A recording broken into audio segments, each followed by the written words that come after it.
So now it's time for the super heavyweight division, the no limit division, basically the amateur version of heavyweight, where the big boys play, biggest, the strongest fighters, the baddest men on the planet, insofar as the amateurs go. And here are the amateur fighters that are going to be competing in this division for the 2016 Rio Olympics. We have Filip Hrgovic of Croatia, Eric Pfeiffer of Germany, Mihai Nistor of Romania, Tony Yoka of France, Mohamed Arjawi of Morocco, Efe Ajagba of Nigeria, Davison Moraes of Cape Verde, Nigel Paul of Trinidad and Tobago, Lenier Pero of Cuba, Clayton Laurent of Virgin Islands, Ivan Dychko of Kazakhstan, Bakodir Jalolov of Uzbekistan, Hussein Ishaish of Jordan, Joseph Joyce of Great Britain, Magomedrazul Majidov of Azerbaijan, Ali Eren Demirezin of Turkey, Guido Vianello of Italy, and Edgar Munoz of Venezuela. So among these guys, looking at a couple of them, Ali Eren Demirezin of Turkey has a silver in the 2013 Mediterranean Games at this weight class at super heavy. 6'3" guy looking to come in here and make something happen. We have Edgar Munoz of Venezuela, who formerly has competed at light heavyweight. He's a bit of a veteran. He's one of the older guys in the Olympics competing here. Let's see, he's going to be about 30, 32. Oh, maybe not quite that old. I kind of miscalculated there. But anyway, 2002, he has a silver in the 2002 South American Games at light heavyweight, a bronze in the 2003 Pan American Games at light heavyweight. Eric Pfeiffer of Germany, who has a bronze in the 2011 World Championships at this weight class, super heavy, bronze in the 2013 World Championships in this weight class, super heavy. Tried to compete in the 2012 Summer Olympics as well. Wound up losing to one of the bronze medalists in the first round, a guy by the name of Ivan Dychko, who I'll be getting to in a little bit. Filip Hrgovic of Croatia, who has won a gold medal in the 2010 World Youth Amateur Championships in super heavyweight and a gold in the 2015 European Amateur Championships at super heavy. A 24-year-old, 6'6", may possibly be a problem. He's a guy that is credited for canceling the David Haye versus Tyson Fury fight because he actually cut Haye in sparring. He helped Kubrat Pulev spar for his fight against Vladimir Klitschko. It turns out both those fights didn't quite work out. Maybe it was because of Hrgovic's skill himself. Magomedrazul Majidov of Azerbaijan has a gold medal in the 2013 European Amateur Championships at super heavy, a gold in the 2011 World Amateur Championships at super heavy, a gold in the 2013 World Amateur Championships at super heavy, and a bronze in the 2012 Olympic Games at super heavyweight. He's beaten a number of very highly touted fighters. Managed to defeat both Roberto Camarelli, who's a former Olympic champion himself, back in the 2012 Olympics, and also beat Camarelli in the 2013 World Boxing Championships, which is where, of course, he won gold. He's a guy that was able to defeat Anthony Joshua years back in the 2011 Amateur Championships, defeated Ivan Dychko back in those championships as well, and even defeated the vaunted Arislani Savon, who is now competing at heavyweight compared to Majidov. So this is a guy that's beaten a number of world-class level amateur fighters, even guys that are now world-class level pros. So he's definitely somebody to be reckoned with. Tony Yoka of France, who's another of the medal favorites.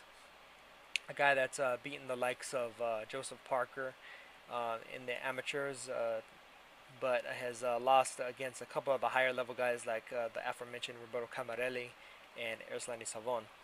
But he has a number of great titles behind him, including a silver in the 2010 World Youth Championships at Super Heavy, a gold in the 2010 Summer Youth Olympics at Super Heavy, a bronze in the 2015 European Games at Super Heavy, a gold in the 2015 World Amateur Championships at Super Heavy.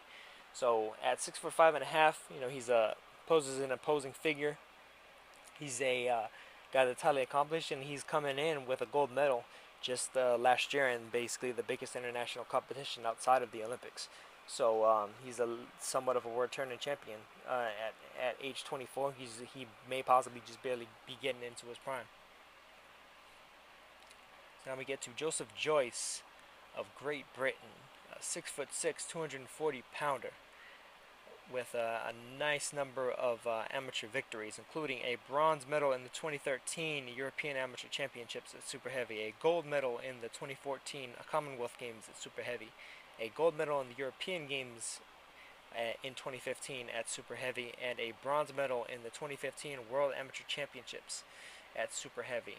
It's a guy that's won a number of medals, but has also been KO'd a couple of times. So it may be he has a little bit of that killer be killed type of atmosphere to him. He's a late starter to boxing. Didn't take it up until age 22. He is now age 30. So he's had a nice little bit of experience now as an amateur. There's a good possibility that he may wind up turning pro after these Olympics, especially depending on how he does. And should he manage to actually get a medal, if not a gold, I think that'll be a big boon to his potential pro career. Lenier Pero of Cuba, who is one of the lesser achieving as of yet anyway, of the Cuban world level fighters. Who has mainly a gold medal in the 2011 Pan American Games at heavyweight. A guy that he's kind of just barely getting into it by and large in terms of international competition. Isn't quite as highly touted as a couple of the other guys I've mentioned, the likes of Vecchia, Savon, Arlen Lopez, etc. But a guy who's looking to definitely bring home a medal, as pretty much all of the fighters from Cuba tend to. Ivan Dychko of Kazakhstan, who's another one of the medal favorites. A guy with a pretty impressive list of achievements as an amateur. We have a gold in the 2013 Asian Championships at Super Heavy, a silver in the 2010 Asian Games at Super Heavy, a gold in the 2014 Asian Games at Super Heavy, a bronze in the 2011 World Amateur Championships at Super Heavy, a silver in the 2013 World Amateur Championships at Super Heavy, a silver in the 2015 World Amateur Championships at Super Heavy, and a bronze in the 2012 London Olympic Games at Super Heavyweight. Wound up actually losing to Anthony Joshua in those 2012 Olympic Games. Very close fight, however. And he managed to defeat Eric Pfeiffer, the aforementioned from Germany. Wound up losing the Asian Games in the finals to Zhang Jilei, which is a little bit of an upset for him. Gillet is another guy that's a somewhat highly touted pro, a guy that's an undefeated heavyweight pro at the moment. But otherwise, I mean, Ivan Dychko has a very impressive record. And then finally we have, let me get back to him, Mihai Nistor of Romania, who is the AIBA Pro Boxing representative. He's the AIBA Pro Boxing champion at super heavyweight. I'm not quite sure if he has as much of a chance as a couple of the other guys that I mentioned, though. Particularly the likes of Dychko, of Pfeiffer, of Tony Yoka, of Joe Joyce, just by virtue of the fact that I think, especially for somebody like a super heavy, when it comes to power, especially the early power, I'm not sure if it's gonna quite translate for somebody that's a little bit more used to a longer style of fight, like an 8-rounder, for a heavyweight or a super heavyweight in particular.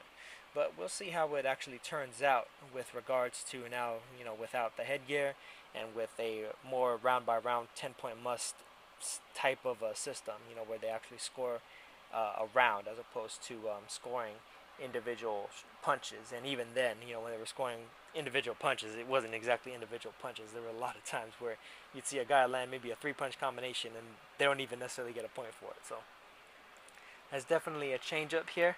I implore you guys to stay tuned, however, because I'm going to have a couple more videos likely, because I'm going to also cover the women's divisions, of which there's actually only 3. There's only the flyweights, the lightweights, and the middleweights for the females.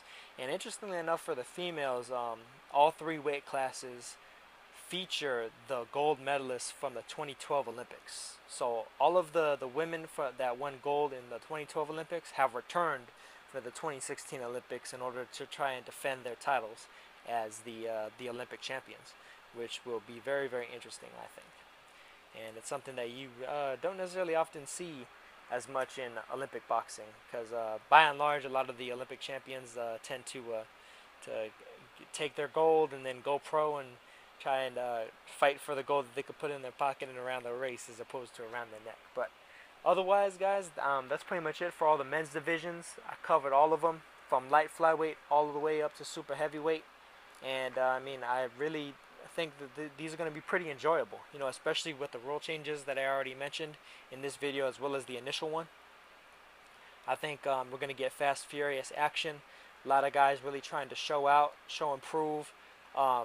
Nice thing is that now you can really see their faces, you can see their identities, you can see how they cringe when certain punches hit them, or how they evade, and the looks on their faces as either they're winning or they're biting down and trying to come back in a fight or come back in a round.